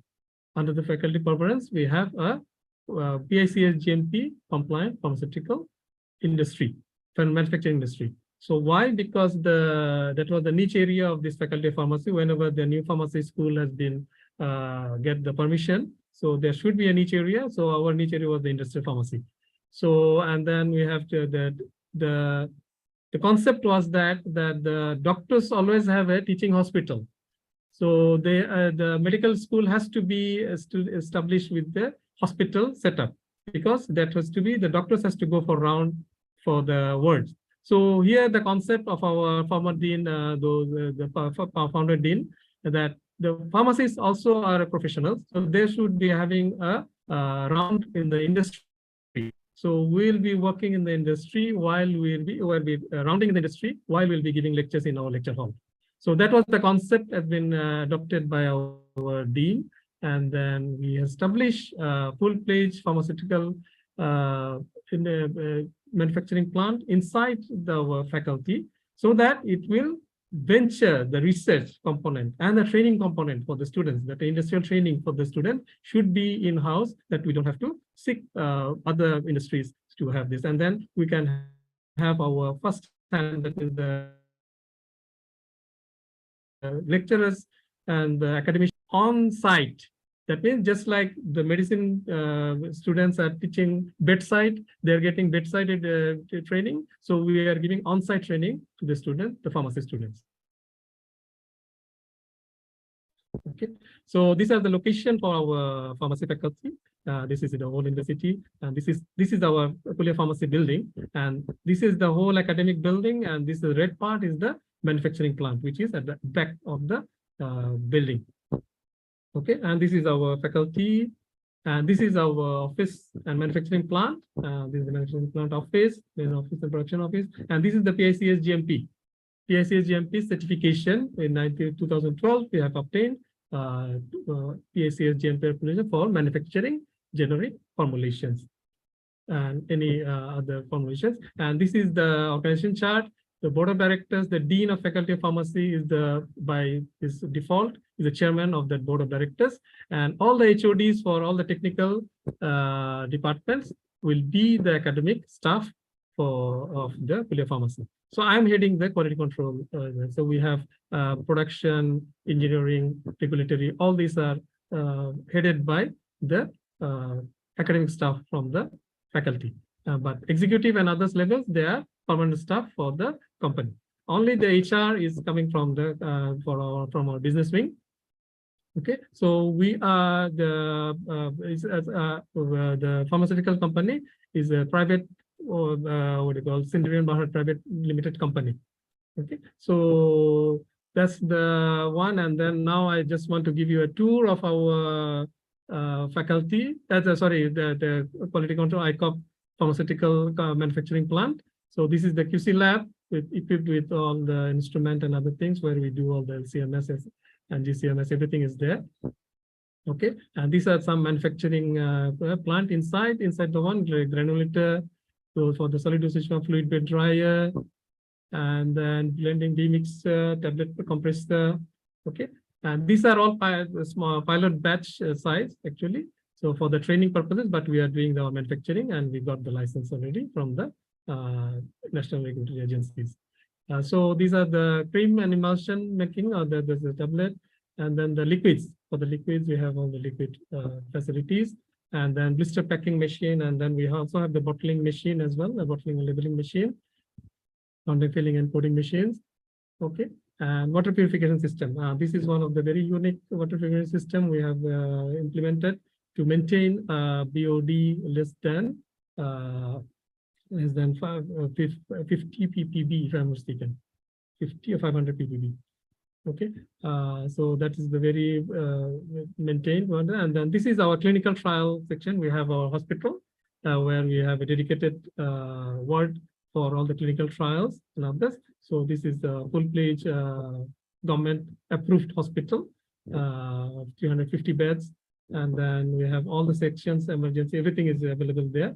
And there is a dedicated area for going for the clinical trial and for the volunteers and others. So where we take the help from our medical people, medical faculty colleagues, and then we combine to do the blood circulation. But of course, our presence will be there for the blood collection and other things, and for storage and other things.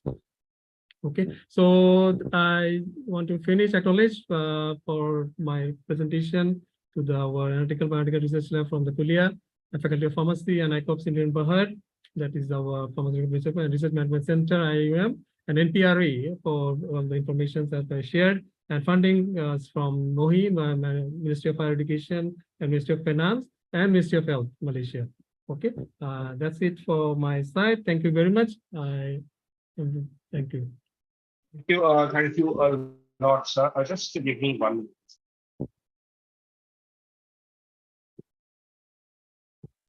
Okay. Do we have any question here? Anyone? Any questions from anyone from the audience? Stop sharing. Yes, sir, you can. We will see that if there is any questions from the audience, then we can, or else we can address it back.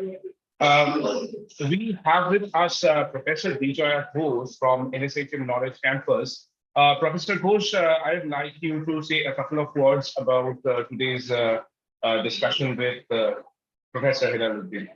Ma'am, over to you.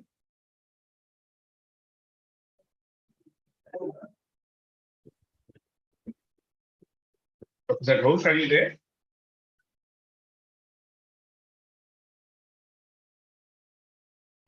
Unfortunately, yes, we cannot contact her right now. Anyway, thank you, sir. Thank you for this enlightening session. Especially, it was very interesting to see that how this concept of a manufacturing pharmacy is being clubbed with an institution. And yes, as you rightly mentioned, that most of the doctors, that means clinical practitioners, they get practice saying, hospital with them. But this thing can be very impressive here to see a manufacturing unit along with a pharmacy institution. I think this is a very great and novel idea because at many different times we think about sending our students to different type of industry. But what if they can learn from the industry from the day one itself, going to the laboratory, going to the manufacturing unit? And this is indeed quite a great idea. And apart from that, obviously, sir, all the other type of discussion that you made. So thank you once again, Professor Hilaluddin. I now request my excuse me, Shapurji, am I audible? Yeah, yes. I think we have few of the questions in the chat box. Can chat box? Okay. Sir, one more thing here. Sapshi, sir. One more thing. Can you please unmute, sir? Can you please we have done. Vijaya?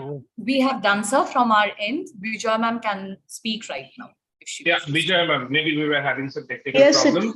Finally it got unmuted. Okay. Thank you, ma'am. Over to you, please. Hello. Yes, ma'am, you are audible. Hello. Ma'am, I think there is a problem with the network. I tried unmuting, but it's not getting unmuted. And now it's unmuted, but things are coming broken. And we can hear you absolutely fine. You can go on with the session if you want. You can hear me? Yes, ma'am. Yes, we can. Okay. I enjoyed the lecture. The slides were very good. There were some problems with the transmission sometime, but I was there all through. And I think students will be greatly benefited by the demonstration. And my personal question I have already typed.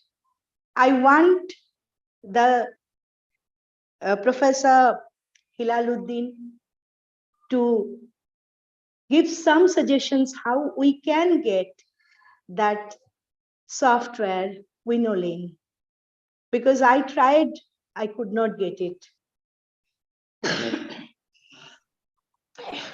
Okay. Thank you, Prof. Vijaya, for your point. Actually, so we do subscribe it from our vendor because Waters was our partner, our lab partner for this setting up the lab, because we get most of the things from Waters, and they do help us to, because we give them a contract, a sort of contract to setting up the lab. And then together with that, we had this requirement for this Winolin software as well. So they do provide that with the license from the Winolin vendor. So actually, that's why we are not really very we are just getting the product. So we didn't do directly with them. So whenever there is any requirement, we go through the WATERS agent here in Malaysia. So I think those the things they can help you. Those are the vendors from this type of big branded vendors like WATERS, Agilent, or Shimadzu. Because we had few quotation from Shimadzu and Agilent as well, but somehow we go for WATERS. Even though Agilent is quite powerful in Malaysia, we are very satisfied with them. But somehow they got this one, this contract. So they help us to get it. So actually, we didn't do directly from there, but it is a very suitable and very hands-on software, which is actually can be giving all these PK, the PD and pharmacokinetics PK and PD results, and then we can get things done. It's already there. But okay, sir. one of our it's lecturers, expensive. yeah, and you have to get it through. Means there is a central facility, sir. I'm central facilities means sorry if I didn't get it. Means somebody is in this part of India, there are facilities created and we go and pay the charges and take exactly that's what we do. We give them whole charges to set up the lab.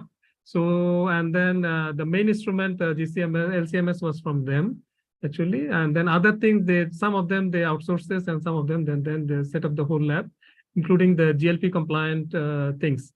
So they were our, in a way, they were our also consultant, because we have to provide the place and then they also design, and after that we have to, because you know that in GLP, a lot of compliance has to be done for the labs as well. Okay, sir. Because I tried sometimes, but not much progress. You can always check with this, some idea. The instrument suppliers, they are always, I think, having all these connections. Okay. Okay, thank you, Prof. It was really nice, and I also benefited from your lecture. I was trying to follow right from the beginning, but some of them means long distance things happen like that. Sometimes the network goes. Yeah, I think that is really, but at least we are all together in a very convenient way. I think thanks to this Zoom and Gmeet, I think. Otherwise, I think to make a so big gathering physically, I think it will be quite. Yes, sir, because if it's a physical gathering, I wouldn't have even the chance to talk to you like this. Anyway, what comes? Yeah. Thank you, Prof. Thank you. Thank you very much, sir. Sir, we have a couple of questions. If you allow me, we can proceed with the questions. Okay. Please. Yeah, the first question that is presented in the chat box, it is the novel drug development takes more than 10 to 15 years. In which phase can we do some modification to cut it down below 7 to 8 years? Okay, exactly the patented drugs, when they're after 15 years, I think they cannot extend the patent anymore. So we have to wait until if we want to go for generics. But if there is a new drug or the modification, I think that one will not be the similar drug, or there will be some changes. But still, I think there will be some complication from the regulatory agencies will be there. So if that the company, it's not, I'm not very clear about that. That's if you change the formulations. Okay, so if it's actually exactly the same API, then you have to wait until the patent is over. But if you want to do some new changes, but that has to be go through another level of preclinical, everything has to be done. That has to be start from the scratch. Okay, if there is any change of the formulation, the design of the drug. That means any functional groups has been. So that has to be started from the scratch again. That's what my information, what I can tell. Okay, but I think, sir, this question was maybe intended about how to reduce the timeline of 10 to 15 years of drug development. Okay, that one, the time, actually now you see a lot of this high throughput analysis is coming up, and then a lot of CADD, computer-aided drug design.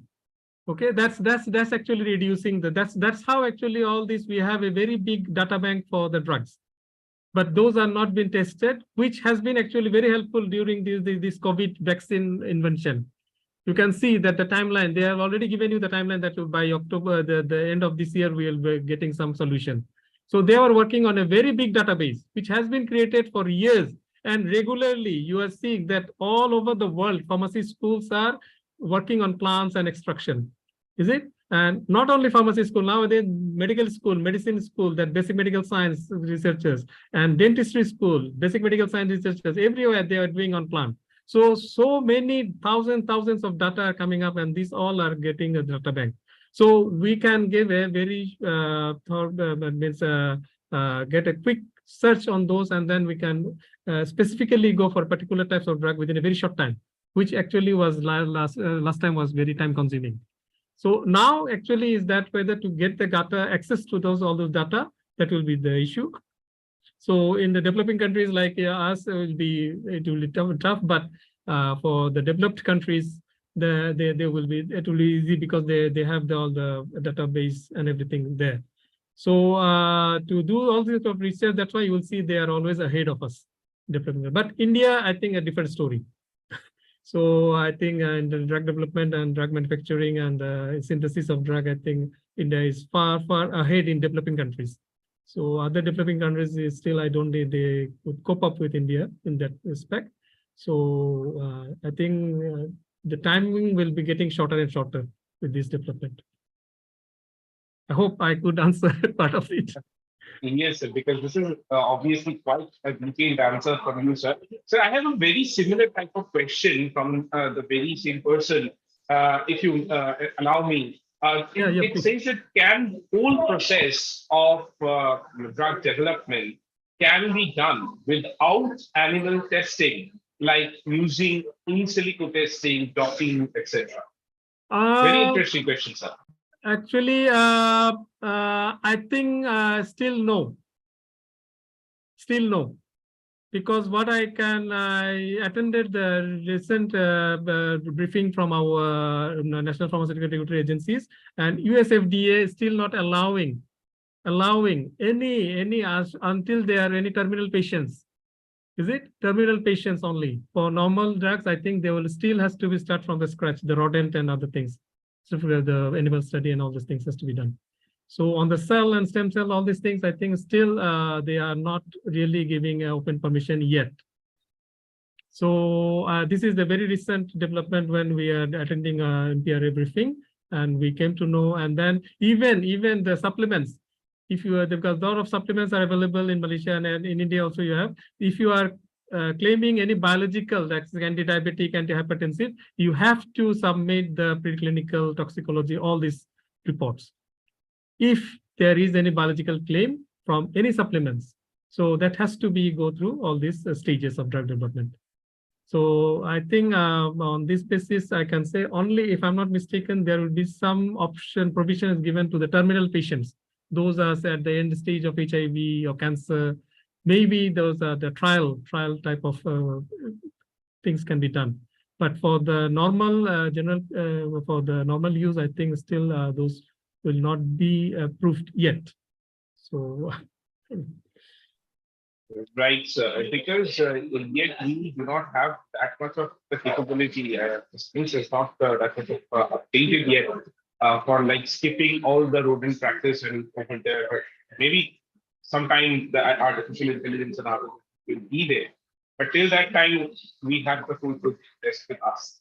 So thank you, sir. If anyone has any other question, they can even unmute themselves and put forward their question here as well. Any other question?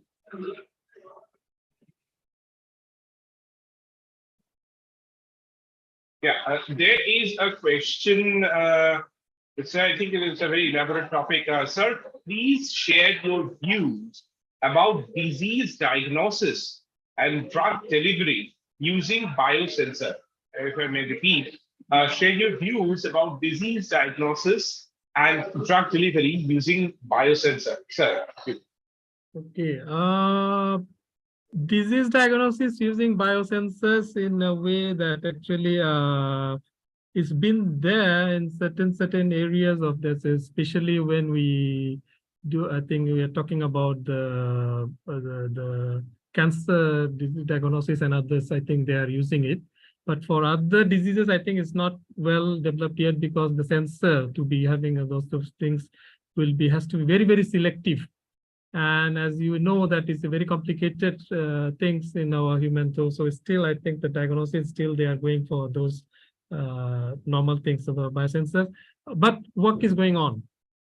So in future, maybe there will be some. But at this moment, I think I don't see much on this, on the specific, because ultimately this is the endeavor that we are dealing with human. Okay, so any sort of things, trial things cannot be immediately implemented. It will take time. It will take time, and this type of things has to be, because if you're talking about the diagnosis, if wrong, then the treatment will be wrong, and then other things will be. But I think these are the things that we are in the era of the nano particles, nano things. So I think slowly it's moving towards that. So hopefully in future there will be. I think there is another question. I think we even put it as the last question of this session. Someone asked you, sir, that what are your views on nanoparticles and novel methods of drug delivery using nanoparticles? A short view from your side. Okay, we have some of our colleagues are involved in the nanoparticles, what you call as a vehicle, and others to use for the drug delivery system. So still, these are still at the very preliminary stage of the research, because one thing is that to reach to the action site and then to get a sufficient amount of the therapeutic activity, that will be the one. So, but the research is going on and it is taking some steps, but still a lot of things to be done there. Because to create the vehicle and to do the extract packaging and all these things, it's not that easy, because it's for engineering still it's okay, but for the therapeutic, when talk about pharmaceuticals, because we have to consider the stability of the molecule. The temperature and other things is very, very sensitive. So when you create the nanoparticle, the condition of nanoparticle, just like we are talking about this 3D pharmaceuticals, they are coming up. But when you have to use a high temperature, most of the drugs are not stable at that temperature. The 3D printing formulations, the different types of things are coming up. But still, I think we have to think about that the stability of the drug is one of the concern. So that's why I think nanoparticles is progressing, but still didn't show some light yet to be looking for some other action onto the condition of the formation of the drugs. When you are putting them on the vehicle, that on the nanoparticles. So, and then how to reach it safely to the action site and to start the therapeutic action. But is going on. Even in Malaysia, we are quite advancing, and we are collaborating with the engineering faculty, because they are the one who are producing the nanoparticles, and we are the one we are trying to give it to them to make it as a vehicle. Right, sir. So we can actually conclude that there are many different fields which are still there to explore for our future generation and for the students and basically present. So thank you, sir. Thank you for your time and especially for your patience to answer all these questions that were forward to you. We heartily thank you, sir, for your patience and for the lecture which we have presented here. We will end the question answer session here because we have waited timeline to set. Thank you again, sir. I now request Mr. Devajyoti Halder to kindly show the certificate of participation to thank you.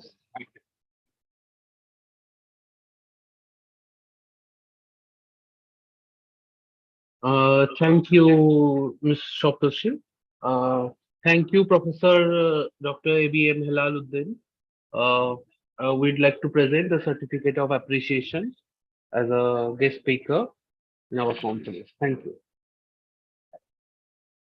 Okay, thank you very much, everybody, the organizing committee and everybody, for this nice arrangement for this conference.